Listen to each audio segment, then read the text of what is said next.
Good evening, everybody. Good evening, and welcome to Le Mot de Soir. And I am your host and the CEO and founder of Kappa Learning Group. We are back at it again tonight. We have an exciting panel tonight in which we are celebrating our Black educators and leaders who are doing a phenomenal job in our community. They're uplifting our children, educating, sharing, and empowering our children and families in various places and doing phenomenal things. So I'm so excited about just being here, on this panel with some giants, and it's just a pleasure and an honor to have you guys with us on tonight. So we're gonna also have a couple of other people coming in just to join us and to also voice their experiences as well. So I'm just super excited about this whole collaboration, and I think it's just super important to hear the voices of Black educators, and especially our male educators, because they're so necessary in our classrooms and in the lives of children, just period. So this is just a great thing. So tonight, for our panel, we are going to be focusing on um, we're going to be focusing on the Black experience as educators, um, and your experiences or their experiences on how they interact with the children. Their experiences as being just a Black educator, and the good, the bad, the ugly. And they're going to share their stories. They're going to share their stories and their experiences. Within the field of education and leadership and youth leadership. So that is our focus, and the framework of our panel on tonight is we're going to kind of focus on a little bit with this training that I've done, and it has been trending for 6 years. It's been on major early childhood professional platforms. And the name of the training is Why Does She Wear a Hijab? Why is her hair so kinky? And so we're going to take a look at the theory of cultural relativism and social identity. And we're going to tell you guys, I'm going to tell you, what those theories are. And we're going to ask the panelists, how do they apply those theories once we just get a little snippet about what cultural relativism is and social identity is. So that is going to be the basis of our panel tonight. So what I want to do is I want to create a space for us and to support us, because sometimes our stories can be it can be emotional because we're passionate about what we do, and some of the stories that you may share or hear, um, you know, it may be triggering. So just want to uh, get that out there, just a disclaimer. But I want to create a space that is open. I want to create a space that's loving, that's warm, that's supportive. So I'm going to ask the panelists on tonight, um, what are they committed to creating in this space? So the blurb for tonight, just to do a little icebreaker, I would love for you to tell us your name, what you do, where you from, your purpose, and then what are you committed to create in this space tonight? Okay. So I'm just going to look at um, my view of the panel. So the first person I see is the prison doctor. So we're going to start off with you, sir, tonight. Welcome. Sure. Well, thank you for having me on. Can you hear me? Yes, sir, we can. Yeah. Well, I had a little technical difficulty. I couldn't hear it first. I don't know if I was on mute. Okay, But yeah, okay. thank you for having me on. It's a privilege. But my name is Myron Fountaine, also known as the prison doctor. I'm a prison prevention specialist. I work with at-risk youth to help keep them from going to a place that I went for a very long time for vehicular armed robbery when I was 19 years old in Detroit. Wow. I come from a good family in Detroit. My father was a Motown funk brother that played with Marvin Gaye on What's Going On and Let's Get It On. That sax is my father. So I grew up in Motown with the Dramatics and the Temptations and Supremes as a little kid, in the studios. But that didn't stop me one day from picking up a gun and committing an armed robbery with some guys who I thought were my friends, and it cost me. And so when I was in prison, I became a facilitator, helping other inmates learn self-help groups like Think of a Change, Cage Your Rage, and all these different things they offer in prison. And I was teaching those classes. So I gained a quick love for helping people. So when I came home, after all the years I served, I created a nonprofit called Prison Doc Inc., which is a program where I mentor gang members and just troubled teens, period, from the ages of 8 to 18. And it blew up. It just grew so fast in Detroit. When I was living there, it just gained a lot of traction with the police departments and the mayor's office. I potentially saved over 300 kids from going to prison through mentoring them and going to schools and doing house calls where I would knock on doors and ask parents, do you have a youth you're struggling with? And so I would offer those services for free. You know what I mean? Just to be something that a lot of kids weren't having since I've been out of prison. That's men. Men that's going out there and putting their lives on the line to stop kids from making boneheaded decisions. So I was willing to do that, and that's what I did.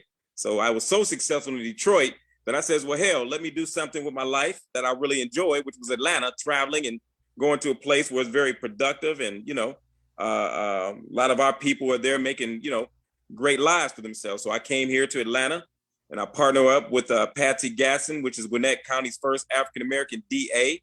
So her and I are in a partnership together where I work with children out here in Gwinnett County, as well as in Buckhead and in Atlanta, where I'm with the Buckhead movement, and just a lot of great things. I was on ABC World News last week.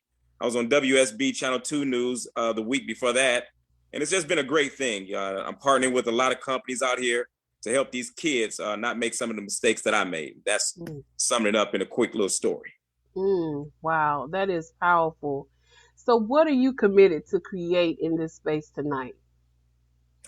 Well, what I would like to create is just a conversation to get the ball rolling with you guys, ideas on how we can prevent our children from going to prison. I would like to create a space where we can talk about how parents are dropping the ball and are doing more damage to their children by this social media craziness and by posting pictures of their behind on social media. And our children are watching this, also the things they're listening to. So my platform is strictly, how we stop kids from making some of the poor decisions they're making, but it starts with parents. So that's my field, that's my lane, that's where I'm at with this. I'm about getting those parents to understand that they're making detrimental mistakes that's causing their kids to wind up in places they don't want to be. Wow, that's powerful. And you sit in a powerful position, a powerful place. And sir, we salute you tonight for your tireless works and your efforts and really, rolling your sleeves up and doing the work. So sir, we salute you on tonight. Thank you so much for that. So absolutely, my pleasure. Yes, sir. So the next person I see is my good friend, my sister, Kimberly Brown, Nanny Kim.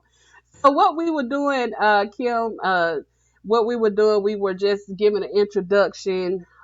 Tell us about yourself, who you are, where you from, and your purpose. And also, tell us tonight, we're creating a space of sharing openness, but what is your commitment tonight as to what you're going to create in this space? You're on mute. Well, the commitment would start there.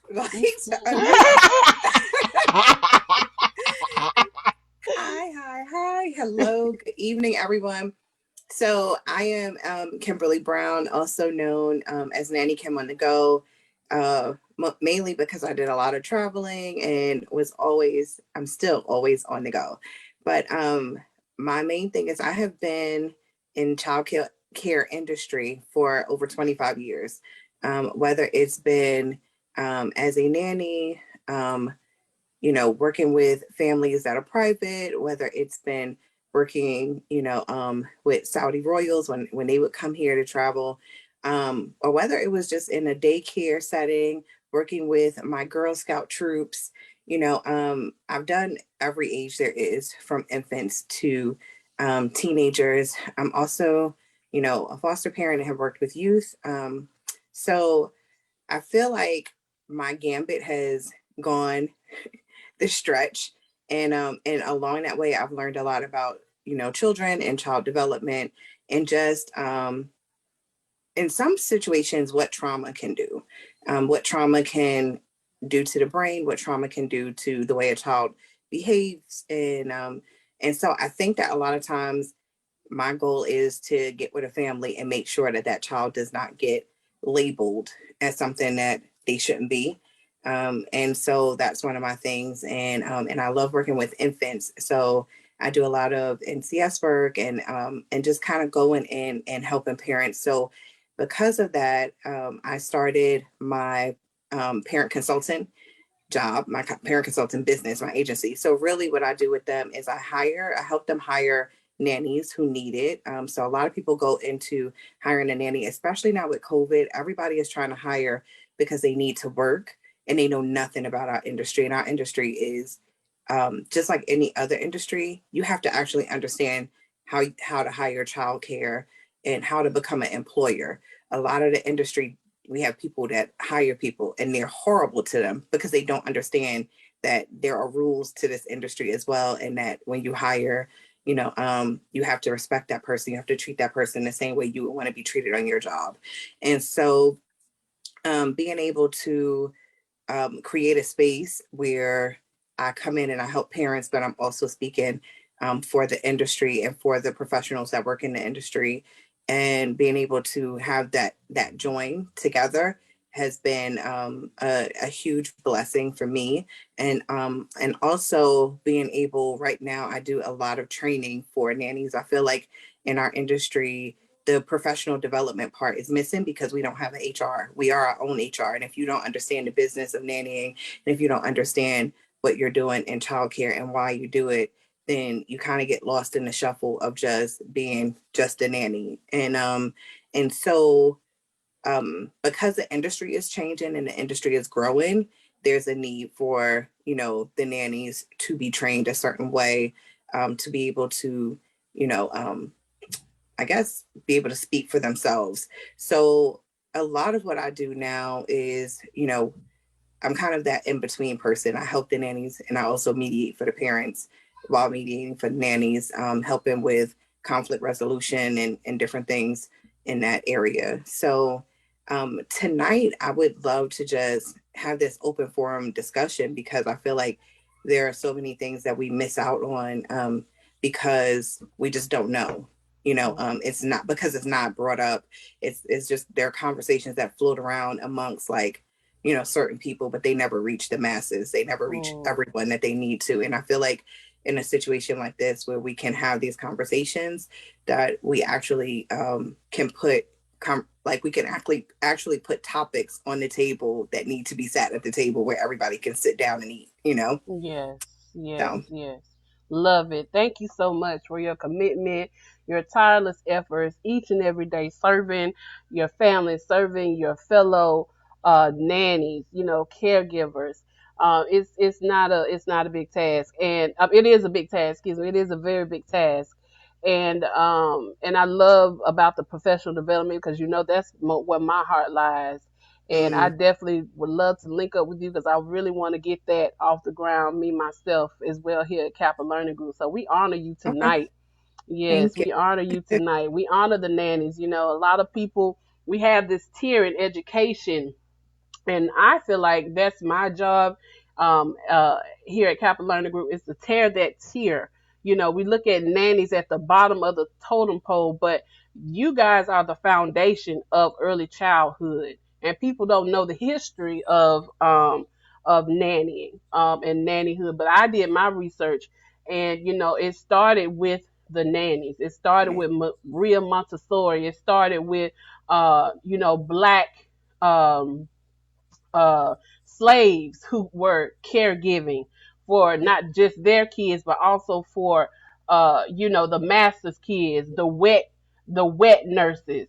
All of this started with some type of some form of nanny. Even though we were in our situation here in America, Black people in America, but we began the foundation of caregiving for children. So we want to honor the nannies. We do not want to put you guys on the totem pole. We all in this thing together. Instead of having this type of tier, we want to have a circle. We want to create this circle where everybody is inclusive and everybody's job is important. So thank you so much. And we honor you guys tonight. And thank you for being a voice for your community. And last but not least is Miss Cynthia Miles. Come on, Miss Cynthia. Hello, how are you? All right. Come on and show that pretty face. Got the camera. Yes. Well, my name is Cynthia, and I am the founder of the Healthful Living Awareness Project. And it's basically a natural program that helps to educate early educators on eco-friendly principles and healthy living, as well as sustainability development. Basically, what I do is consult with them and helping them to understand how that works into how they can incorporate that into their curriculum, and how it's just an overall thing that we need to have, in the early education environment. I feel like it's a really big passion of mine. I've worked in early education, like Kimberly, and I'm sure like yourself, Jocelyn, for about 25 years. I've worked as a nanny. I've worked in different variations of the industry. One of the things that I'm most proud of is that I was the owner of a holistic daycare and private school for about 11 years. And in that setting, I implemented a lot of these principles. I had families that it was a well underserved niche that I have. 11 years ago, healthy living, eco-friendliness, aromatherapy, all of those things were, how can I say? It was more of like a cliche or taboo. It wasn't something that was happening in the early education field, when in fact, I feel all of those things, it's a holistic approach to education, and that's what I provided. So not only were they in a safe environment, we also had natural learning. We had, a lot of the outdoor curriculum, outdoor classrooms that you hear about now, that are in like the front lines of, especially COVID, and having children being outside and being open, and with that indoor air quality. So all of these things I was doing 11 years ago. And what I'm doing now is I'm wanting to go back and educate educators on how to do this. Most importantly, our underserved population. I've worked, I said, in different industries, in different childcare industries, where a lot of the people didn't look like us. A lot of the children weren't like us. There weren't a lot of teachers like us. And if so, it was few and far in between. Whereas they had a lot of resources to be able to provide these, monstrosity of the things that they had outside, and the things that they were able to use to educate the children. They were able to get that funding, and it was just there for them. Whereas, I look at, I was blessed to be able to provide certain things for the children in my care. But, looking at other providers, babysitters is what, people were calling them, and I really don't like that term. Yeah. Even in the daycare, even when you're dealing in the daycare industry, because we're just more than that. But being able to take, I don't want to say nothing from something, but take recyclable materials and things like that, and being able to implement, things like that into your learning environment is very important. So that's one of the reasons why I'm doing the Healthful Living Awareness Project now, implementing all of those old school things that should be a part of childcare and early learning to the environment. Wow, that is powerful. You sit in such a necessary and powerful position. And being that you are a woman of color, and because a lot of times I also too am into eco-friendly. That's why I wanted to start my daycare, but I got caught up in putting numbers in my in home, and I got away from the vision. But I was dead set on creating spaces for Black children, implementing eco-friendly ethics. And I'm just so happy to be connected with you. That we like twins, really. We look at our profiles and on LinkedIn, it's like we like twins. So you being in that position and voicing that And even showing others, in other ethnicities, that you are educated in understanding eco-friendly. That's a powerful place. That's a powerful place. And implementing and knowing how to implement it and knowing the benefits of it for children. That you're sitting in a very powerful place, and we need you, in these spaces. So I salute you on tonight. So what are you committed to creating in this space tonight? Just a space where we can dialogue and talk about, some of the differences that we've experienced, as being people of color, in our fields. Mm-hmm. Yeah. We've all had, something that's happened, and you feel like it have not happened if you were of another skin color, possibly. So Yes, yes. want to talk about that and regarding children, and just really hearing about other stories and what they've gone, because I'm sure we can all relate to each other on some level. Definitely, definitely. We're reaching all age groups. We're here from 0 to 12. The prison doctor is reaching 12, to middle school to high school. So we are covering all ranges on tonight, and we are all in our respective places, our deserving places. So this is definitely something that is necessary to hear from all these different aspects, and I think it's beautiful. So the first thing that I want to start off with is I want to draw everybody's attention to the PowerPoint. And what we're going to talk about is really social identity and how we, as educators, identify ourselves in our respective places, and also how we look at social identity and the importance of it when we factor in our children. So I'm going to share my screen with you guys and just give a spiel about what social identity is. So, does anybody on the panel, uh, want to, do you know what social identity is? And if so, just give us your own definition of what social identity is.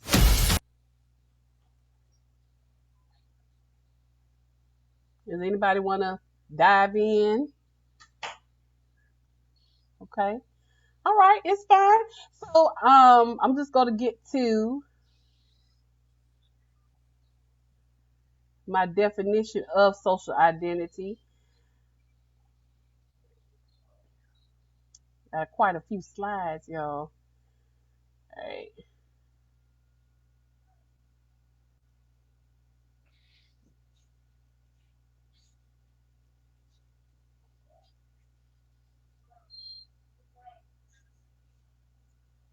Okay, give a few more minutes.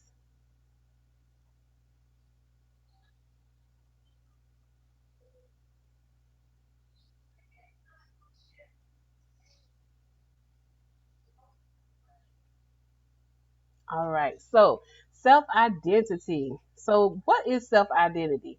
So, self identity is when a person feels as though they belong to a certain group. Just for me, as I identify myself in society, I am an African American woman. That's what I, feel that I am close to the African American community. I'm also a plus size woman. I'm a teacher. I'm a lover of avocado. I'm a right-handed writer. So those are things that I identify myself, within society, in the constructs of society. And so this theory was coined by Henry Tajfel. And so the sixth, it's also called the sixth theory, is a sociological theory that explains how people individually define themselves in a group. So with that theory in mind, how do you, being a black educator, a black leader, prison doctor, how do you identify yourselves amongst those who don't look like you? How do you stand out? How do you create that space and identify with the constructs of the social identity theory? Can you hear me? Yeah, we can hear Is you. there a way you can turn up the volume a little bit so I can hear? Yeah, let me see if I can because I think I got mine all the way up.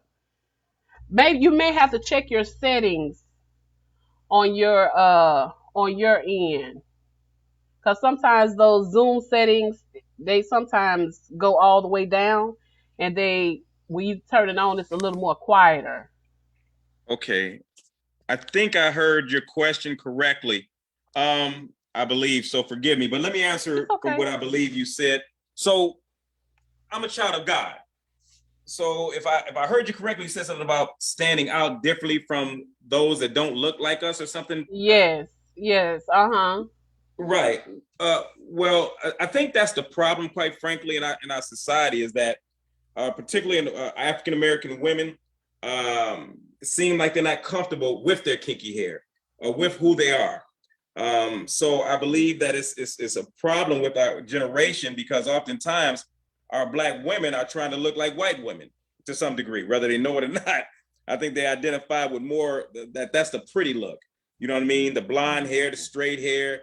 You know what I mean? The slim look. Because I'm also a certified trainer, so I'm also a self-defense instructor and a fitness instructor. So I train a lot of women. And the interesting thing is that white women are trying to look like Black women, and Black women seem like they're trying to look like white women. You know, so but for me personally, if I heard your question correctly, Yes. I'm a child of God. So I'm very comfortable. I don't have to try to be Black. I am Black. You know what I mean? So it's like, you know, I wake up like this every morning. You know what I mean? So just I'm very comfortable in my own skin. I know who I am. I know my anointing in God. I walk with God daily. I pray daily. I listen to God daily. I talk to God daily.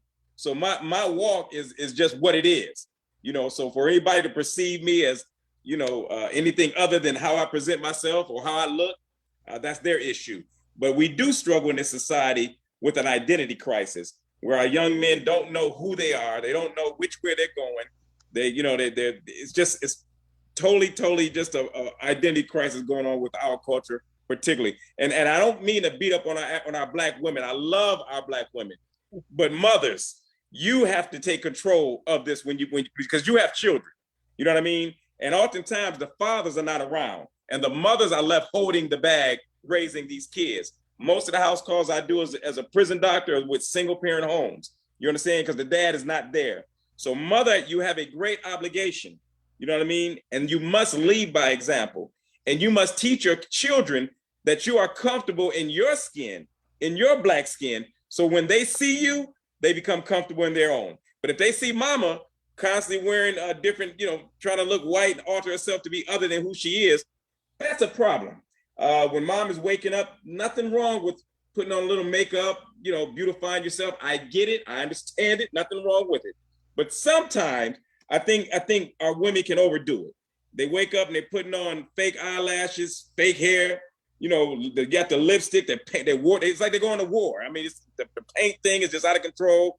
You know what I mean? And it's you know, I just kind of personally have a problem with those things because it makes you wonder what's wrong with you in your own beauty, in your own skin. What's wrong with your natural beauty, your natural hair, your natural look? You know what I mean? Black women are the most beautiful things on this earth. You know, but when we get to altering things, it almost makes you wonder, well, what's wrong with you? You know, so that's my take on it. If I heard you correct. Okay. Yes. Yes. Okay. Great. Great. That is a that's a perspective to think about. Especially when we're talking about you know, Black women and self identity, because you know, historically, you know, we had to look a certain way because, you know, that was a survival mechanism, and it still is presently a survival mechanism as well. You know, having this Eurocentric look, you know, keeping up with the Eurocentric look. But I think as the years have been trending, the natural hair has definitely been has been trending, and also too, when we in terms of you know, social identity, uh a lot of, like, with my nieces and nephew, they grew up, um you know, they started a whole nother generation of self identity and what beauty, Black beauty means. They never had perms, so a lot of the kids today, in from 2005 up until now. Some of them have never had a perm. My nieces have never had a perm. So they have recreated what Black beauty is, and embracing their natural hair. My nieces never even asked, well, they asked for a perm maybe once, and we told them absolutely not. And they stuck with that. So, and I love my oldest niece because she embraces her natural hair. She embraces that. So it's really powerful what's retrending again from the 1970s up until now. So in that social construct, I think that it is re-evolving and is reinventing itself, starting with this newer generation. But I definitely see, your point on what you're saying, sir. Definitely, that the parents is the first teacher. If you're not comfortable in your skin, then you're passing those those traits down to your children. So Absolutely. yes, most definitely. Okay, anybody else want to jump in about social identity and how you see yourself? uh how do you see yourself? How do you identify yourself when you're amongst people who don't look like you, or you're not in the same industry? Yeah, this is Kimberly. I can jump in. I am a firm believer that my mom always raised me to be a leader. Anybody that I was around, they've always raised me to be a leader and to always, I guess, be the first one to speak up, the first one to speak out. Um, I think we've talked about this before, how like when I was younger and we would be in church, if someone new came to the church, if it was a new family and they had children, my mother would say, okay, well, someone is new. It's your job to go and introduce yourself to, the youth that are with them and to the kids or whatever. So I've always had this, I guess, thing that my mom has always like kind of instilled in me. And throughout my life, I'm always the first. So a lot of my friends, when they speak to me, they'll say, I remember when I first came to school in fifth grade, like you were my first friend. I remember when I first came to school, you invited me to your house for Christmas because my house wasn't unpacked. So I've always had that ability to do that. And so I think just because of that, it has always caused me to be the person that is the leader. So even if I go into a situation where I am not the leader, or I go into a situation where, I'm just supposed to be kind of going to an event and being around people, I always end up doing something that puts me in a position where people look at me and say, oh, well, you should have done this. You probably could have done it better. Or you should have, Kimberly just kind of comes in and takes over. Or if there's no leader in a situation, I always end up taking that position. And it's not because I want to, it's just because that's who I am. So I don't think for me, I find a problem being around other people that are diverse or that are not Black or different from me, whether it is education wise or job related. Um, I know how to go into a situation and make my presence known as who I am. And so for me, I think that that's what stands out. I've never been one to kind of go with the flow of things, to go with the scenario. I was the one out of my friends that if we went somewhere, I just was the designated driver. Why? Because I just didn't really care to smoke. I didn't really care. Like it, I didn't have to go with the flow of what everybody did. And I was okay with that. I've never been the type to really care about what people thought about me because I'm a leader. So people are not going to like me. This is just things that was kind of instilled in me as a kid. When you become a leader, and then you turn around and you say, okay, well, these are the things that go with being a leader. Like my mom would always say, what other people could do, you can't do. It doesn't work for you that way. So I think for me that I stick to that. And if I'm ever in a situation where people feel like I'm not capable of leading, then that means that must be a situation where I need to learn so that the next time I'm in that situation, I can lead and lead better. So I don't look at I really don't look at diversity in that way, or like that it's a stumbling block for me, because I want to say that I'm able to go in a room and command the presence that I'm in and be okay with who I am. And I would agree with the prison doctor that I think that it comes with, you know, what you learn as a child. If you tell your child that they're a leader constantly, constantly, constantly, and then you train them and you teach them, this is what leaders do, this is what, you know, then that's what they're going to believe and that's what they're going to do. If you train a child and tell them that they're stupid and they're dumb all the time, then that's what you're going to start hearing coming out of their mouth, that they're stupid and they're dumb, and they're going to go into a room and feel inferior. You know, I have a 4-year-old and she is very, you know, very friendly. She's a very friendly person. And so I try to make sure that I don't take that away from her. But I also have to teach her boundaries. So from a very early age at 2, you know, my thing wouldn't be, you know, hey, you know, you don't speak to those people, you know, real quick. We're always like, get over here. You don't know that person. Don't talk to them. You know, I don't want to take that away from her. Go ahead and speak to them. But you need to ask first, can you shake their hand? You need to give them personal space. You need to. So now she'll say, you know, even when I was sick, and she would say, you know, I want to hug or kiss at night. Well, I can't give that to you because I'm sick. And so now her thing is, you know, can I give you a hug and kiss? Sure. Are you sick? Do you need space? You know, so I'm teaching her, you know, about this personal space, but she also knows that she's okay to do it, what she needs to do or what she wants to do and speak to people. And just learning certain boundaries or whatever. But I think for every kid is different. And so you have to learn your child and learn how to teach them to be okay with who they are, because not every kid is social. Not every kid is a leader, you know, not, you know what I mean? Mm-hmm. So Yeah. learning your kid and figuring out what it is that they're great at and then building on that is what makes them be able to thrive in a situation where they go somewhere and they're not around people that are just like them or around people that they know, like helping them be able to discover who they are and then build on that is what I would say. That's powerful. As That's far as powerful. education. Yes, I love that. I love that. And I love that you are teaching her boundaries and also being mindful. Mindfulness is so important to teach at a young age. We did a whole lesson month for the month at Learning Through Playdates about mindfulness, keeping mindful, you know, about people's feelings and what they're comfortable with and what they're not. So that's really powerful. Thank you so much. Okay, all right, Miss Cynthia. You want to jump in? Yeah, I can jump in. All right. I can relate to what Kimberly was saying when she was saying basically helping our children to understand who they are. You know, that's important.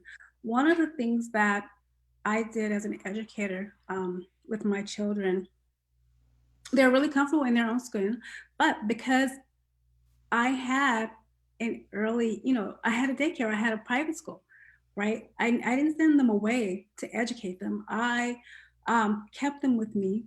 And my daughter's actually still homeschooled, by the way, she's 16. I kept them with me, and I felt this way because I wanted them to have a good sense of self, because sometimes sense of self can be lost within the traditional schooling. And that was just my opinion. I went to school traditionally, and that was okay, but I did see over the course of the years and my experience, I didn't want them to feel silenced in any way. I want them to be able to speak their mind respectfully. But like I said, as an educator, I decided to have them with me so they can get that one-on-one, at the same time understand themselves and learn about who they are without any interference or outside interference. I'm not sure if I'm saying that correctly, but they are very healthy social children. My son actually is going to be 21 in a few weeks. And they both are in sports, really social. They have friends that come over, and they're really aware of themselves, and they're both entrepreneurs, at this point, because I knew that it was important. If I kept them home, if they're going to be home with me, and I'm teaching and instilling all of these things in them, I want them to understand that you can also create your own business, right? Because they watched me do it for so long. I had a diverse group of children with me, so the diversity wasn't the issue. They had children that looked like them, which wasn't the issue. So they weren't getting that that interaction, but in a more controlled environment. I love that. And that was something I felt like it was a gift for them. And now they understand themselves so much when they go out and they see certain elements, you know. They did go to summer school at some point when they got older. When they were able to recognize that, like, that's not who I want to connect with. That's not the type of person I want to be around. You know, they kind of stay in their own lane or just know who resonates with them. And so that was really, really important for me to help them learn about themselves and their self-identity, you know, in that way. Wow, that's powerful. That is really powerful. So I want to direct this question to the prison doctor. So, you know, in society, when it comes to self-identity or identity, the identity theory, when it comes to black men, black boys, it's such a warped, you know, on take that is already, you know, predestined and that's already set in society. How do you interacting with our, you know, our youth, our young black men and black boys? How do you instill those, you know, instill self-identity in themselves, positive self-identity? What are the ways that you have to, you know, really reach them to know that you are somebody, you know, because society has just warped the, you know, the whole idea and the whole concept, the whole look of the black man. The black man for centuries, you know, is a threat. You know, just you know, being born, you are already a threat to society. You know, we get up every morning and we see statistics, we see racism, microaggressions thrown in our faces each and every day, and also to our black men. So, how do you instill in them? What are some ways that you instill positive self identity to those that you mentor? Well, let me go here. The Bible says that greater is he that is in you than he that is in the world. So I don't really like to complicate it or try to use old tactics on new methods. I don't do that. I simply go with what I know is real and what works, God. One of the major problems with identity and our children with low self-esteem and a lot of the crime that's going on here in Atlanta, and Buckhead, and Detroit, and Philadelphia, and all over the world is a lack of spiritual connection to God. This is where we have failed at. If we can reconnect our children back to God, I don't give a damn if it's Buddha, Allah, Jehovah, I don't give a damn what it is. But your kids must have a spiritual connection to a higher power. That's the accountability aspect. You understand? So when we can get back to speaking God, then illustrating God, you know what I mean? And children are seeing their fathers demonstrating God, walking in God, you know what I mean? Acting as men should. Today, men have been demasculated to such a degree where children, particularly African-American kids, black kids, they don't even understand who they are because they don't have no proper role models to follow, to watch, to see. Their role models are Puff Daddy and Lil Wayne and Little Baby. You know what I mean? These are the role models of our children today. Like back when I came up, you know, I used to watch the Funk Brothers. You know, all them cats wasn't perfect, but for the most part, there was guys trying to do the right thing in the community. You know what I mean? They loved their black culture. We had Dr. Martin Luther King. We had W.E.B. Du Bois. We had Malcolm X. You know what I mean? We had so many great examples. We had Jesus. You know what I mean? We had so many people that we followed. Today, our kids are dying. They're suffering through an identity crisis. They have no connection with who they are. They have no one to show them or lead them. You understand? This is why kids are so sporadic. They're so, one day they wake up, they're this way. Tomorrow they're that way. The next day they're this way. You understand? It's because they have no sense of self. You understand? So this is very important to our community, that until we get our children to connect to that God force and to understand that there's a power lying dormant within them, that if they just tap into it and bring it out, they will discover new horizons that they've never seen. And they won't need nobody to illustrate or demonstrate because they got God leading the way. And that's where our children, our families in the home are broken, is because there's no God in the families no more. God has been taken out of schools.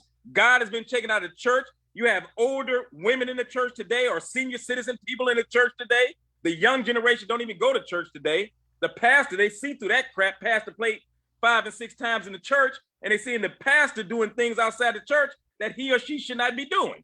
So our children are suffering. Excuse my passion, but I do this daily. I've been doing this over 10 years. You don't have to so I warned you when you pulled me on your show that I was going to talk real, and I'm not going to play with this stuff. You understand? Because children are dying on the streets because parents are failing in their duty. Our legislators are failing our children, and the parents are failing our children. So until we start taking these matters serious and speaking truth to power, i.e. parents and legislators and the damn president, this stuff will go around for the next 20 years, and we'll be having these conversations with no results. I'm not with that. Let's talk real. Those are your answers and solutions. I love it. I love it. I love it. I love it. So how do you, they're so far away from the higher power, how do you help them to tap into that? Because you have to have a mind shift, you know. Yeah, you do it by walking it yourself. You lead by example. You understand? Our children are not stupid. You can't tell them to do something and you're not doing it. You got to walk the walk. And the reason why I'm relatable with our children, and I have a very success rate with gang members and transforming lives, is because they see that I've walked that walk. They know that when I tell them prison is not a place you want to go, because I've been there for over 20 years of my life, they listen and they believe it. Because when they look in my eyes, they see that I'm not playing. When they listen to my voice, they hear that I'm not playing. They hear the God in me, and they hear the love for them when I speak. You understand? So, and you have to just be the message that you bring. You cannot tell a child not to do nothing in life. Don't sell drugs, don't smoke weed, don't commit robbery, and you cannot relate that message to them. You know what I mean? It's like a pastor or a preacher wondering why they're failing with most of our youth today, unfortunately, is because our children do not see them as credible. You understand? It's like it goes in one ear and out the other. But generally, for most cases, when you bring somebody in front of a child who's been there, done that, and they know that, they become more credible to that child, which thus means he's more willing to transform his life and listen. I love it. I love it. Wow. Powerful. Can I just add one thing too? Yes. Because everything that I know everything that the prison doctor is saying is true. And I remember when I was in college, I had to take a class, and it was an education class, and we had to like follow an educator around for about a month and, you know, do our synopsis or whatever. And the person that allowed me to follow them was a friend of mine. We lived in Cleveland, Ohio at the time, and she actually taught in the juvenile detention. And she was, and I had no idea that, like, you know, when you get arrested and you still have to go to school. So, you know, that just shows that I didn't know. But when she actually taught history for the children, and you would see these children get lined up, come out of their cells with their person, walk them to their class. I had to sign, you know, all this paperwork and stuff before I would go in, and, you know, but I got to sit there for several weeks, and I know every Friday what she would do was do a like kind of bring somebody in, and they would talk about their career, like a career day kind of thing. And so since I was there, she was like, you know, it would be great if you would talk about your career. And I remember having these, like, they were in between, I want to say 9 to about 13, 9 to 12 or something like that. And they were in this class, and we did the career day. And because I'm a nanny, but I'm also a professional dog groomer and trainer, I talked about both of them. And the kids' faces were just like, oh, you train dogs? You groom Absolutely. them? That sounds so dope. Like, yo, I would do that. That I could do, you know.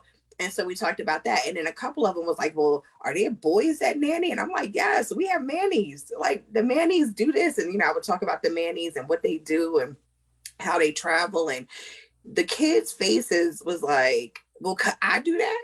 And I'm like, you could, but you got to stay out of trouble, because we have to have a clean background check, you know? And so I think, you know, what I took away from there was just being able to see that they actually had no clue that there were other things to aspire for. Mm. They had no clue because no one had Absolutely. shown them or given them anything else but what they knew. So what they knew was Absolutely. what they did. And I feel like, the more that you put in front of a kid, the more I took my daughter horseback riding a couple of times. Now that's all she talks about. I want to go horseback riding. I want to do this. That's not something that you see a little black girl doing in the hood. But guess what? That's what she does, and that's what she likes to do. So the more you may take them and they say, I hate horses, they smell, but at least you expose them to something different. If you don't expose kids and if you don't let them know what they could be, they're not going to aspire to anything. So what you get from them is what you put in them, so I commend you, prison doctor, for going in and doing that, because had I not had that experience, I would not have known, you know what I mean? So, I know so many like male nannies that are, making big changes in going and speaking to children in school and letting them know what they could be and what they could do. And, you don't have to have this elaborate job to teach a kid something, or like be this elaborate person with 50,000 degrees to be able to go and teach a child something. If you want to see difference in a kid or see difference in a generation, then you have to actually sacrifice some time to do that. And I think that that's a lot of the things that's missing, because in my life, it hasn't always been my mother. My father died when I was 4. My mother was a single mom who was working. A lot of the people that taught me a lot of the things in my life, they came from people that were in church. They came from people that were in my community and school that, that took time to devote to my growth and my education and to the person, the character that they saw in me. And so I think that a lot of times, if you just take take a little bit of time out of your life and say, well, who could I help? What kid could I, make a difference, a life-changing difference in, and who can I spend time with? My mother had a friend who literally would come to my house like every Thursday for an hour just to read the Bible with me. And, my mom didn't ask her to do it. It was just something that she wanted to do. And, it made a huge difference in my life because I had somebody else that I could talk to that built a relationship with me. And so I feel like when you talk about kids and teaching them and how do you reach them, but at first you got to get to know them, because no kid is going to listen to somebody that they don't respect and that they don't know. So you have to actually put the time in.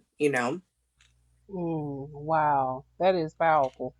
That is powerful. And I totally agree that, number one, exposure is something that is necessary, exposing them to different things. I don't care if it's a food, going to the museum, it doesn't, like you say, it doesn't have to be anything big and elaborate. You don't have to have all those degrees and things, but it's just you having a passion to transform lives, that is what's necessary. And also too, also agree with the spirituality, definitely, for me, I feel like definitely, spirituality has a place, it has a place. It has a place. And again, it's that accountability. I definitely agree with that. It just grounds you, whether you meditate or, just like you said, Buddha, Jesus, whoever. But you need something that's going to ground you. Find that place within, to ground you and find accountability, because that accountability part is what's being lost. Nobody wants to be accountable for nobody. It's all one man for themselves. But we need each other to survive. We need each other, to hold on to. And I think that was just profound what you and Kimberly said. So thank y'all for that. Most definitely, most definitely. Miss Cynthia, did you want to add anything uh to the discussion? No, no, I'm fine. Thank you. I Oh, love you guys and everybody's perspectives. yes, yes. So how do you see self identity as far as within the classroom setting? And how did you, instill, as with your program, reaching with using, eco-friendly ethics and um, you know, and also just that's just on a whole nother plane, we were talking about that, and just incorporating naturalistic learning. How did you incorporate, self-identity in your classrooms with the children?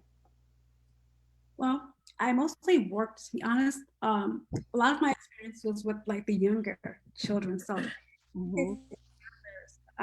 and twos, we did a lot of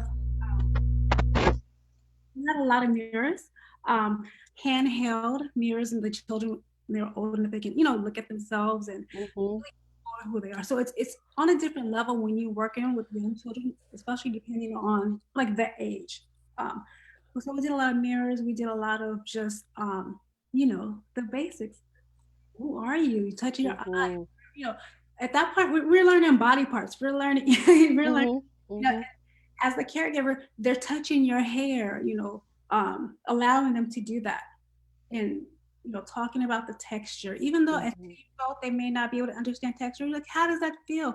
And just kind of talking about, oh, it feels this way, and giving them that language. So it's more of, I'm having more of a dialogue with them. Yes. I mean, eventually we're able to have a dialogue together, but for the most part, it's just introducing certain things into their environment. Let them know you're beautiful, Affirmations. you're smiling, wow, Yes. and showing them like, who is that? Letting them see themselves. Yeah, that's pretty much what we did, and just using a lot of natural items for them to explore. I think that's just really important. Yes, I think so. And yeah, definitely being in tune with nature, that's also a great grounding, and understanding, coming into your own, just understanding nature, and understanding yourself, within the role of just being on earth, connecting with nature. That is very important. I think all of these things that the prison doctor has said, what Kimberly has said, what you said, all of these things together are an experience. And these experiences are to transform, make a transformation to children, and create a space where the mind is shifted and it's really in tune with, with bettering yourself, and having a positive outlook of who you are, And I think that's really, really powerful, really powerful. So I just, definitely want to thank you guys for, just sharing, your experiences, and sharing how, you are just making a transformation in the world. Prison doctor, I commend you for your work. I know that it's times that, you just like, damn, but Oh you yeah, just keep going. it gets hard. Ladies, may I just add this final thing, and it's very important that I get Please, this out. please. When we're talking about identity for our children, right? About them loving themselves and loving their blackness or whomever, it's very important because our children are easily influenced, right? Yeah. The social media is very much a problem, right? Every child is on these phones now. Everything is computer. Everything is just it's social media driven, right? Yeah. Parents, we have to be careful of how we present ourselves to our children. We can never get our children to change and love themselves if we do not first show them that we love ourselves. Mothers, you cannot go on Instagram and everything is about your behind or how pretty you look, and you're expecting likes from just a physical shot of how you're glamorized up with the hair and the makeup, the eyelashes, and everything is a butt shot. And you, I say this is because it's critical. Our kids are watching you. Our kids are on Instagram more than you. Our kids are on Facebook more than you. And so we can it'll never happen, sis, for our children to get to love themselves when they are seeing you so painted up and so artificial that when you take off your hair and your makeup and your eyelashes at night, they don't even know who the hell you are. You understand? We have to be very cautious of the image that we're portraying to our children on social media, and when we leave out the house on Friday and Saturday night going to the clubs. We have to first show our kids to love who you are without makeup, without the fake hair, without the lipstick, without the fake eyelashes, without the butt shots. You understand? Otherwise, we just talking.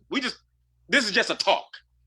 Until we get down to the root of what's going wrong, it'll never change. And what's going wrong right now is the freaking parents. Period. That's all I gotta say. I'm sorry for the passion. No, you okay? No, do not apologize for your passion, honey. Don't apologize for that. Never, never, never, never, never. Does anybody want to add to that? Just the construct of parenting. We could definitely, let me just get on that. The construct of parenting. Miss Cynthia, you want to add to that? No, not yet. Okay. Parents got their children listening to the songs called Get Rich or Die Trying. Song went platinum a few years ago, and it went platinum overnight by 50 Cent, called Get Rich or Die Trying. In other words, forget your life, just get rich. So I've just placed money to a higher value than my own life. And our children ran to the damn stores, buying it off the shelf. You hear me? And it went platinum. You got songs out last year by this guy named Little Baby, who puts out songs calling the woman a bitch and a hoe. And these are the songs that they're allowing to filter into our children's minds, into their young, fertile minds, undeveloped minds. And they're hearing this stuff. That is auto-programming, auto-suggestion. You understand? When I was growing up, there were songs that were so beautiful. It was about love, but it was not so degrading to women. It wasn't defiling women. Because that's what a lot of the problem is too, is when we get to defiling the women, listen, you can tear down any country, any nation, tear down the woman. Tear down the woman, watch what happens to the nation. So when we get to accepting our women being called B's and H's, and our children are calling each other B's and H's, as opposed to queens and kings, watch the nation fall, watch the race fall. I'm sorry, I'm done. That's it, I promise, I'm done. Well, and I'll say, that's just a whole loaded conversation in itself. When you talk about music, at one point, it's just specifically hip hop. Hip hop was really something that was birthed in the Black community, but the people who bought it were not always Black. The people, if you look back, the people who bought the music were mostly Caucasian. They were mostly white children, white teens. And if you look at the way that those children and our children look at their parents and respect them, it will be totally different. But now our children are learning at a younger age this type of music. They're learning this music and they're seeing this music. And now when you look at the correlation of how our children respect their parents, it's more like how you would see, those old shows where the little white kid would be in the room and be like, don't come in my room and don't, they're slamming the door. You're like, my child would never, Now you have that in our community. And I hate to say, like, it's a correlation of the music, but it's a correlation of what I've noticed as a nanny who goes in homes and different diversity of homes is that you have parents who are so intrigued with being young, they don't want to grow up, and they want to fit into the same genre as their children. And so they become their children's friends, listen to the same music, dress in the same way that they do, getting work done on them so they can fit the same clothes as their kids. And even like Sunday, I went with my daughter. I have an older daughter that's 23. We went to the laundromat. She's like, Mom, I'm going to the laundromat. I'm like, oh, come and get me. I'll go with you. So we go to the laundromat, and I have my older daughter who has a son that's 6, and then I have my 4-year-old. And so we're all at the laundromat, and she starts talking to me about something that's going on in her life. And so I immediately stopped her, and I started, I went into mom mode. Like, hey, listen, now we're talking about, health, we're talking about this, we're talking about, so I had to, get on her about it. And she looked at me, she was like, Mom, I said, I'm your mother. I'm not your sister. I'm not your friend. Like, when it's time for me to be a mom, like that doesn't come off. Like, it's not like a time to be a mom and a time to be, you know, friendly. Like, I'm always this person. Like, you can always expect the same from me. You know, I love you, but I also have to, you know, discipline. And I don't care how old you are. Like, I still have to step in and do what I do. And you have a lot of parents that don't know how to do that. They think that once their kids hit 17, 18, 19, that I have to be their friend now because they could always leave me. You have parents that put their like sons in a role that they should never be in. Like, he's not your man. He's not your boo. He's not your boyfriend. He's your son. Like, and you need to treat him accordingly, because then when he leaves you, he can't cope. And he looks for that same type of parent that's giving him the same thing. So there's a whole lot of stuff that's packed into what the prison doctor just said. That's why I feel like, you know, I do what I do as a parent consultant, because there are times I walk into a house and I could clearly see that the problem with the child is the parent, is not the child. And we're talking 2, 3, 5-year-old. And I tell them, I'm not here to be your friend. I'm here to help you get your house in order, because that's what you're paying me for. I'm here to help you learn to be a parent so that you can better parent your child who is having issues because of whatever you're going through. If you have anxiety and you don't take care of your anxiety, guess what? You have a nervous, anxious child that runs around, you know, throwing up before everything they got to do because they're so nervous. Like, you are the problem. And so until you figure out that you're the problem and fix that problem, you're going to have a whole bunch of kids who have tons of therapy sessions to go through, or tons of prison doctors that they have to see. You know, like, right. You create the child, you create this child, and, you know, you like your kids are not given to you to coddle. Your kids are given to you so that you can prepare them for the real world. And if you are not preparing them for life outside of your home, you're doing a distravity. It's like you're not helping them at all. So I completely agree. And I think that you know, parents do have to step up. They do have to step up. And if you can't step up, if you can't find the ability to do it, then you need to give me a call as a parent coach. you need to hire a nanny that can do it and work with you as a third person in the home. Come on with the pitch. You got to bring somebody in to help you.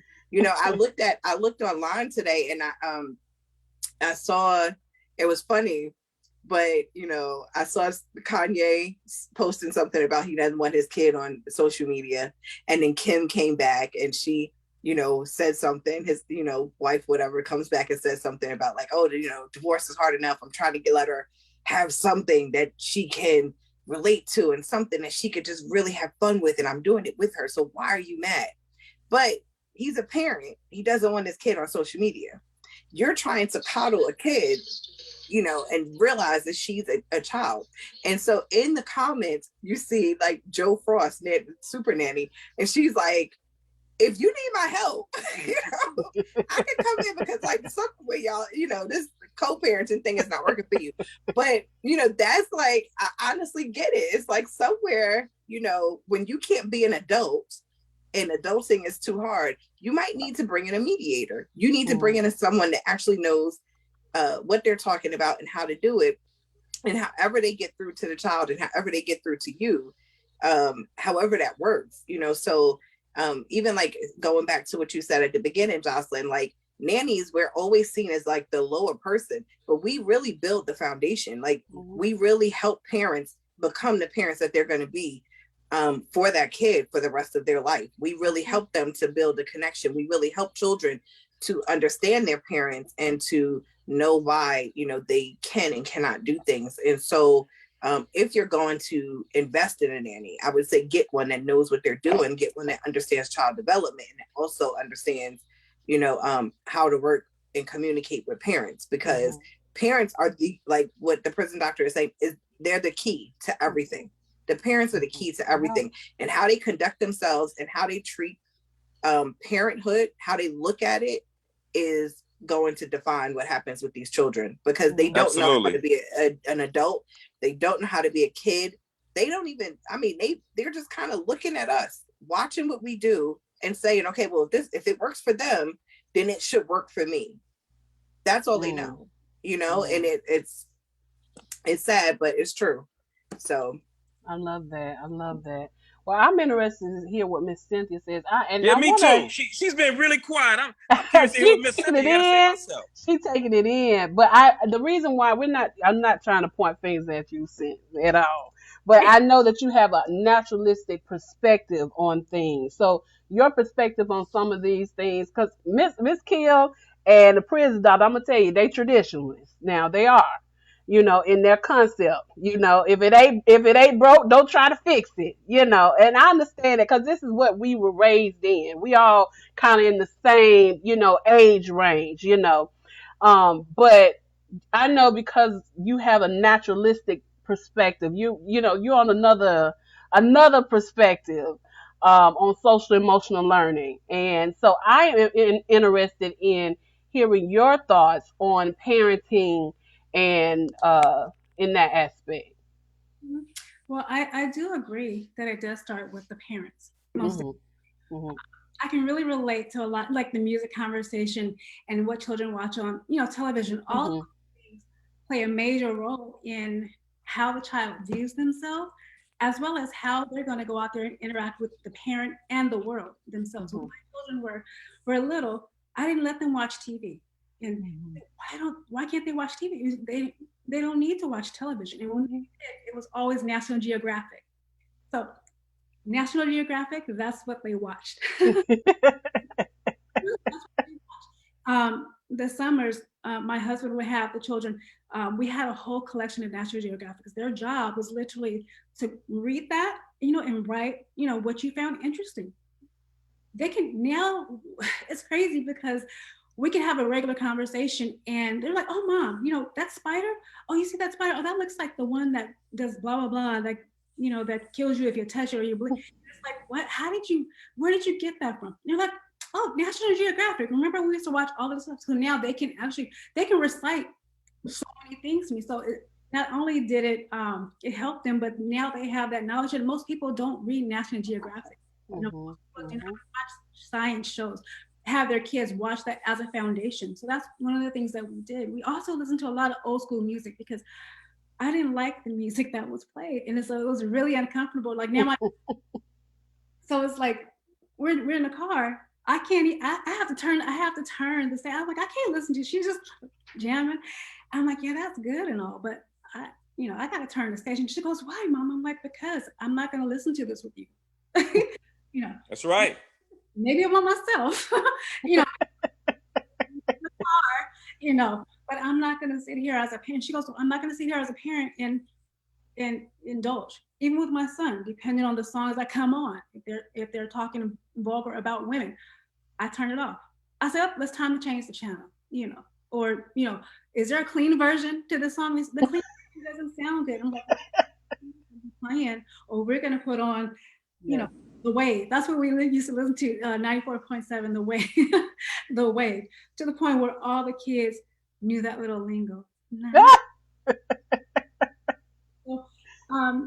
So yeah, I feel like if you're a parent, you should be able to monitor closely what your children watch. But it's hard when you have parents that, like you said, want to be younger, that they don't understand what some of the words and those songs are doing. Because we can go to the park and we've seen like family reunions, and I've listened to the music and I'm like, is this the clean version? I get uncomfortable, and it's never the clean version because everyone's out there grooving. And so when my kids would hear that, I'm like, yeah, that was, you know, and I'm like, you know what, I can't control that. I can't control what you guys hear, but just know, if I hear you singing, if this is something that I hear from you, you will not do X, Y, and Z ever again. I won't let you, you know what I mean?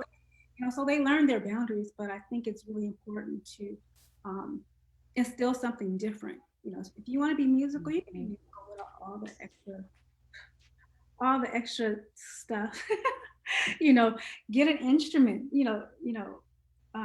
let them play the piano, go buy some drums. Yes.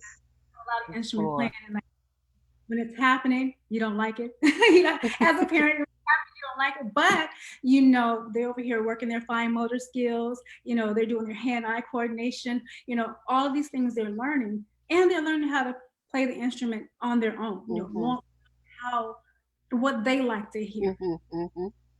their memory. You know, you're working on memory, memory skills, all of these things. There's so many things that um I can. That's a whole other lesson. Like I Yes. have to pause because I'm like, okay, I'm gonna go on a whole other. But I say this to say there's so many other things that parents can do than Mhm. just go with what's popular, right? Mhm. With And self-discovery. self-discovery. I mean, Mhm. Is important. a lot of people don't a lot of parents don't understand that either. Mhm. So, you know, like Mhm. Kimberly was saying, you know, as a nanny, you know, as a provider, you know, that's where they learn a lot of their parenting skills. You know, I had children in my school that the parents would pick them up, you know, drop them off, and they wouldn't listen to the parent when the parent came to pick them up. And they was like, Cynthia, how do you do it? They don't do this at home. What do you do? And I said, well, you know, I set boundaries. They know when they're here what they have to do. We have a routine. And I just tell them the routine. I say, this is what you do. If you're ready for nap time, they're not sleeping, this is what you do. You haven't followed a certain routine. The parents even got fancy and was like, you know what? Miss Cynthia said, you know, well, how would you like me to tell Miss Cynthia what's happening? And they were like, no. And they were like, straighten up and fly right. Mhm. Because Mhm. boundaries in place, and they knew who they could do certain things with and who Yep. They do. I They had to do. parents the lingo to use, you know, what to do in certain situations. Hold your child's hand before they walk out the door so they don't run out into the street. That type of thing. Sometimes you just have to put that in their ear because they don't, not that they don't know, but it's not something that's in front of their mind. They're rushing, they're ready to go. But all Mm. things I think play a major role. It's the music. Oh, it's just a song that I like too. So the baby's just in the car. They don't understand what I'm listening to. You know, they don't understand. They don't get it. And it's like, yeah, but that's what they are. They can't hear you. They can't hear that, and you're playing that. So now it's something familiar to them, and they will understand. Children Mhm. understand more than what you know. They That's the truth. have a really, really quick story. Like when my son was learning to read. Okay, good. I'm so excited for him to learn how to read. And there was this one time we were driving, and I didn't want to say what we were having for dinner. I was telling my husband, oh, maybe we're going to do Pizza for dinner because if you say it, it's going pizza. And what if you don't do it, right? And then they're looking for that. He was in the background. He said, pizza. We're having pizza for dinner. And I was like, oh, you know. So even with that, they can figure it out. So you got to be They careful what can. you say, especially when you're spelling things because That's right. they can put it together eventually. It sure will. I've experienced that too. I've experienced that too. That is so true. That is so true. Oh wow. I mean, it's just so awesome that we have all these different perspectives and and I see, what I'm hearing from everybody is that the parent is the nucleus. You know, they set the tone, you know. And also, the influences on the outside. But even with those influences on the outside, it's the parents that really have to understand how important their role is, how they absorb and see the world, it comes from the parents, and that's so important, especially in the black family.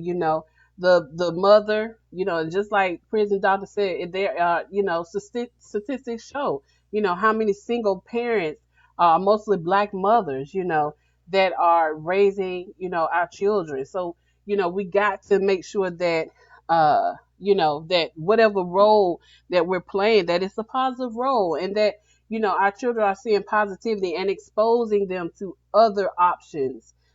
Just Right. as Kim was talking about, exposing them to other options. And when we don't have those resources, especially in the hood and everything, sometimes those resources are not there. So we definitely have to create spaces that we can offer those options, to our children and families so they can see other things, you Yeah. And know. what if I may, what we also have to do, because this generation in order to go into the next generation, we have to do better. I mean, it's going to be a fight. We're fighting every day to help these kids and train parents and teach parents how to be proper parents. But what we need to also start doing as well is we need to start teaching our young girls what love is. You know what I mean? So, and then start leading by example on what type of man to be with. Before you lay down with a man, understand what that means and understand what may come out of that. A child where he may not even be interested in being a father, but because of sex, you know what I mean, and the incorrect choosing of a mate, these things can be problematic, and then it just keeps perpetuating. You know what I mean? So I think we have to start showing our children what love looks like. You know, and when to have sex. When is the right time to have sex? Should it be in a, you know, in a form of marriage, or, you know, whatever it is for you and your household? That message has to start being taught. You know, the responsibility of sex. You know what I mean? The importance of sex. Right now, sex has been made recreation. You know, it's a recreational thing that we just do when we feel like it. It doesn't have to mean anything. Doesn't have to have no value. You know, we just want to do it. You know what I mean? We just want to feel good for the moment. Well, that stuff has consequences.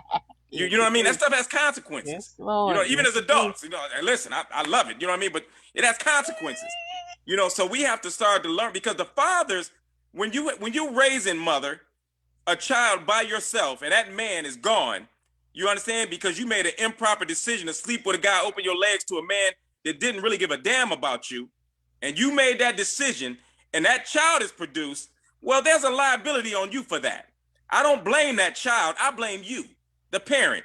You know what I mean? And I understand sometimes things happen. I'm not calling parents out, you know, single parents, like they, you know, like it's a trick, like, you know what I mean? But they have to do better. Fingers. Right. You know what I mean? And when you find yourself as a single parent, at least take the necessary steps to find out what you can do to raise that child properly. Don't perpetuate it.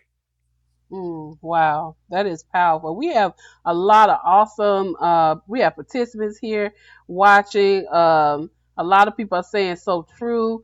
Kyra Demby is on here. And let's see, Gloria Kitchen is on here. Open Heart Nanny Agency said, all right now. And Mr. Kyra Demby said, yes, sir. So a lot of people are really, you know, really, are agreeing with the conversation up here, and some of them are also educators and nannies and so forth, and so they understand, you know, what's going on within the field. So this conversation is definitely necessary, and you guys, I want to again just salute you guys for what you're doing. Prison doctor, it's just an honor that you know, that you even accept. I didn't think you were going to accept it, but I just thank you so much, because I know it was last minute, but I thank you so much. Hey, you told me it was going to be beautiful ladies on there. I said, I'm in.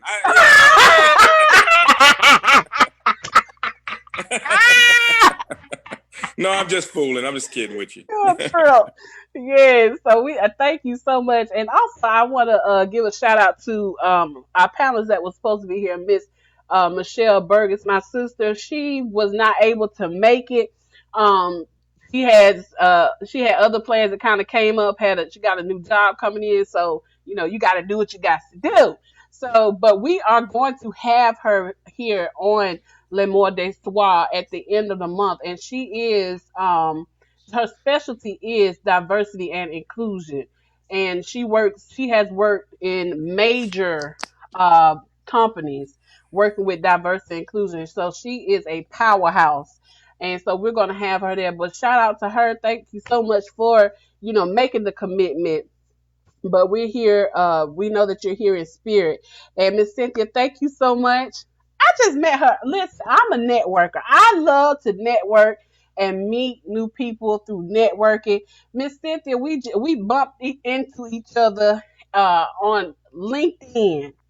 And so we already liked each other on LinkedIn and everything. She even was on my page. We've been having threads since 2016, but we just started really, you know, getting to know each other and everything like that. And I appreciate you coming on the platform. You are just as sweet as pie.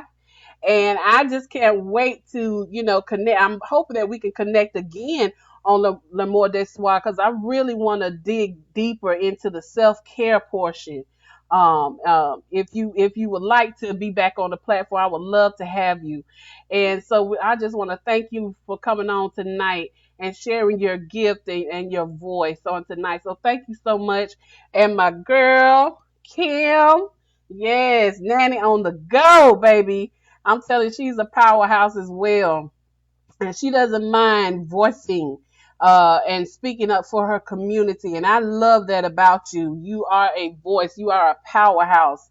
And I love you so much. And anytime I ask her to come up on the platform, I just appreciate you saying yes. Thank you so much. Thank you so much. My cup runs over, that you guys just accepted the assignment. And I thank you so much. And people who watching tonight, if you're not looking at it live and you're looking at the pre-recording, let us know that you're looking on the pre-recording. And if you have any questions, these are all professional experts. And if you got an email from us, you have their information. And before we leave out, I want you guys to tell everybody where they can find you, on social media, your websites and everything. So I'm looking at Miss Cynthia first. Miss Cynthia, can you tell them where they can find you? Facebook, actually. So you can just, Facebook my name, Cynthia R. Miles. You can add me as a friend. You can also go to the Healthful Living Awareness Project and you can join our page. Okay. Like everything is on there. That's the easiest way to get to. All right, excellent. All right, Prison Doctor, where can we find you? You can go to my Instagram, which is the Prison Dr. You just spell out the words the Prison Dr.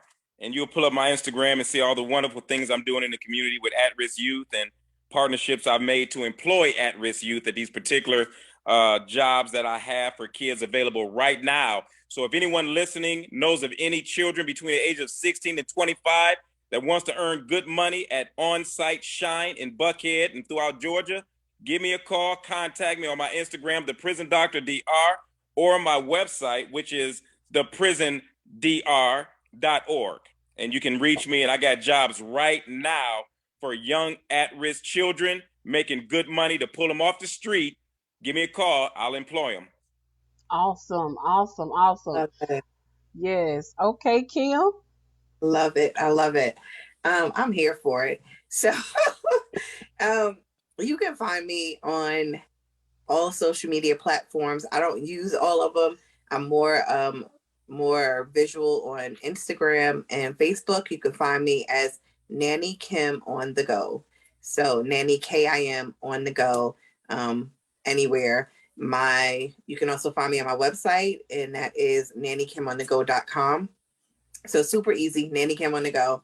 And that's where I am. That's where I'll be. And you can get in touch with me. I do want to say, Jocelyn, we talked a lot toward the end about single moms and stuff. I am a foster parent who is adopted. I've raised a single, I've raised a child as a single, and I'm doing it now. And I will say that there are things that you can find in your community. You can go online and look up different like websites and stuff that have like a whole bunch of things for like moms that want to take their kids places. Meetup.com is a great place to go if you want to find like play groups for your children, or if you want to find activities for them to do. If you want to take them somewhere where they can learn French immersion, you can find a French immersion group where they could just go and learn and speak to people who have a different language. There are so many things that you could do. So if you want to contact me and I can maybe plug you into different places, but definitely find an outlet for your kid. Find them somewhere to be. It's not always about money. You can find things and people who are doing stuff. And if you have a young boy, get them a mentor. Sign them up for Boys and Girls Club of America and get them a mentor. Find them a church and find some man that needs, help with something, or like the prison doctor said, like get them around someone who can't give them what you can give them, because that cliche, I'm a single mom and I'm the mom and the dad. You are not a mom and a dad. I need us to understand that you are not a mom and a dad. You're a mom. period. Like, you are a mom. You can't fit two shoes. You can't fit both persons, both things for that child. That child is going to miss something that they're not getting from another parent. And if you're a single parent, it happened. Now, what are you going to do about it? Let's make, the right decisions. Let's make sure that we are putting our children in a place to get them to be successful. Well said. Well said. Let's not handicap our children by not exposing them and by not getting them the mentors and the people that they need in their lives.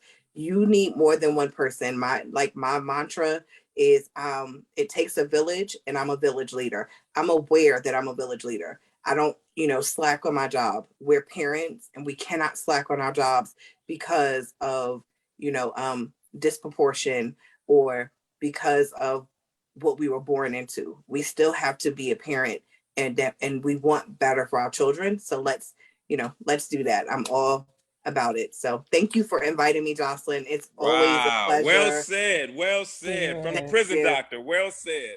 Thank you. It's always a pleasure. Always a pleasure. Yes, it's a blessing.